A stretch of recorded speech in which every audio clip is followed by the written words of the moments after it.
Hi, I am Jeremy with the Acoustic Shop. I'm here to kind of introduce you to your mandolin. If you are a new or first-time buyer, and if you bought it from the Acoustic Shop, let me say thank you first of all. And even if you didn't, let me kind of give you a little rundown of all the different parts involved in the mandolin so you know the terminology, you speak the language, and if somebody says something about your 12th fret, you know what they're talking about.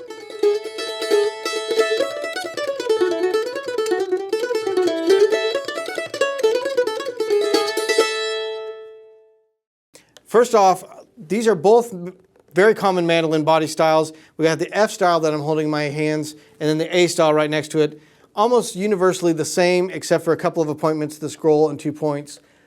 The anatomy, all the things I'm going to talk about are on both these instruments, so we're just going to work on this F style I have in my hands. We'll start all the way at the top here. This is what is going to be called the headstock of the instrument. That is the very end of the neck, and the neck being this one section right here in the middle where all your fingering position stuff will happen. On the headstock you have your tuning keys and tuners, and this little cover here, you might be wondering what that is. It's called a truss rod cover. Underneath that is a nut where you can adjust a rod that runs down the length of the neck to give it a little bit of a bow so that strings don't buzz.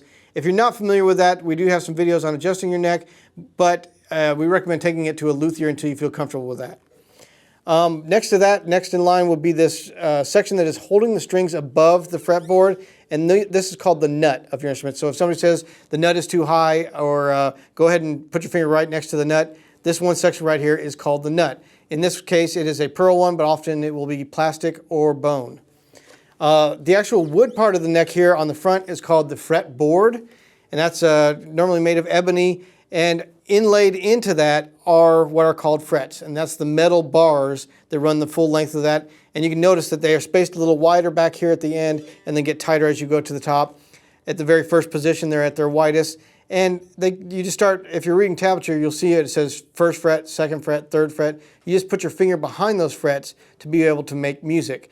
And that is what's actually changing the pitch of the string. It's shortening the length of it so that when you put your first finger down there, it's a higher pitch than it was with no finger on there. You'll notice also some inlaid dots. A lot of times that is decorative on that side, so you may have one that only has single dots, but on the side of it you'll notice some of these fret markers, and that just helps you quickly find your place on the neck so you can quickly jump to the 5th and 7th fret without having to count all of those. Moving up from the neck, we get where the neck actually attaches to the body of the instrument. So this whole large section at the end here on both of these is called the body. So this section is called the top of the mandolin. Top of the mandolin is normally made of spruce, where the back and sides are made of maple most commonly. One thing really interesting with mandolin, it's kind of like an arch top guitar. It's actually, on a really quality one, they are hand carved top and back. On others, they will just be kind of pressed or maybe a laminate back and sides. But you'll just notice it has this arch to it. That helps you get a lot more volume out of such a small soundboard, and also gives it more strength because there's a lot of downward pressure on this, and having that arch to it gives it a little bit more strength. So you'll notice that on a hand carved one, they're starting with a pretty thick piece of wood, and both on the inside and outside of it, they have to contour that top to have this shape to it, and that's going to be on the back as well. You can have a couple options for sound holes on the instrument. The most common, you'll see it on both of these, is what's called an F hole. It kind of looks like a cursive F on there. Very reminiscent of the violins, and that's where it was actually stolen from, is the violin family that has those F holes. You also notice some of the early Gibson, and still a lot of mandolins are made with an oval hole here, a little bit more like a guitar, but moved up closer to the neck and more of an oval shape to it. They give you a little bit different tone, but if somebody says, you know, your F hole or your oval hole style, that's what they're referring to. On the top, you'll notice this section right here that the strings once again are floating over, and it looks like a bridge, and that is called your bridge. On most mandolins is an adjustable bridge, and these two knobs help you adjust the height, and that's your action. How high the strings are above the frets, we call that the action, and you can adjust it with this bridge. Something to keep in mind, and we have a video on changing the strings of your mandolin. When you change your strings, this bridge is just free floating. It is not glued to the top of the instrument at all. It's being held down by the tension of these strings. So if you take off all the strings, this thing is going to move, and that changes the tuning of your entire instrument. Frets will no longer be in tune if it's not in the right spot. So when you change your strings, if it has been well intonated, you don't want to move that bridge. Just change them a couple at a time so that you're leaving most of the tension down, leaving that bridge in place, and that's not going to move on you. Moving from there to the very end of the instrument, you may have a different cover for it. This one just has a cast tail piece. A lot of them will have a sliding cover that comes off of that. This one has one that's on a hinge that just flips open. This is called the tail piece, and that's at the tail of the instrument. It's the tail piece where the strings actually hook on. Mandolin strings are going to be this loop on the end of it, and they just normally hook onto a prong. And like I said, this one's a slightly different design, but they do the same exact thing. They're serving the same purpose of being the one point of contact that really holds the string on while you're tightening it on the other side at the tuners. From there, you can see a strap button at the very end of the instrument, and that's where you're going to hang your strap when you're holding a mandolin strap on there. Most F-style mandolins are going to be hung from the scroll on one side, the strap button on the other side. A-style mandolins, you can either put a strap button in them, or you could tie the string to the headstock, which you could also do on the F-style mandolin. A couple little more details in case you wanted to be in the know.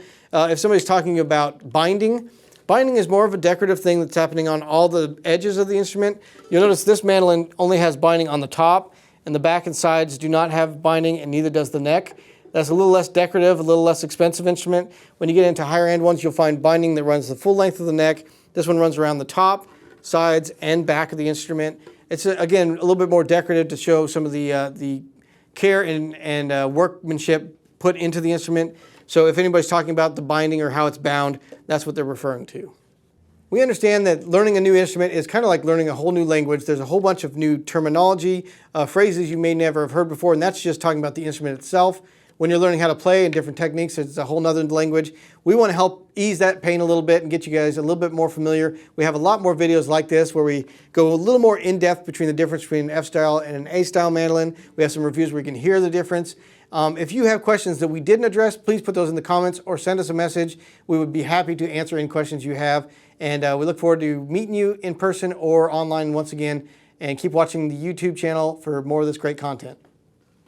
Hey, we really appreciate you guys watching that video. It was my favorite one we've made so far. We've done hundreds of videos, and that was the best one. It was. And the next one's going to be even better. If you'd like to see that, be sure you subscribe to this channel. And also, the more you comment and interact below, the more the YouTube algorithms pick it up and start pushing it out to other people, like-minded people. Algorithms? Algorithms, they're everywhere. They permeate the internet, and YouTube's got one, and it watches our videos, and it sees how much you comment, and then it pushes us to other people like you. And we want everyone to experience the acoustic shop world where we talk about instruments, we do reviews, we got some fun videos coming up.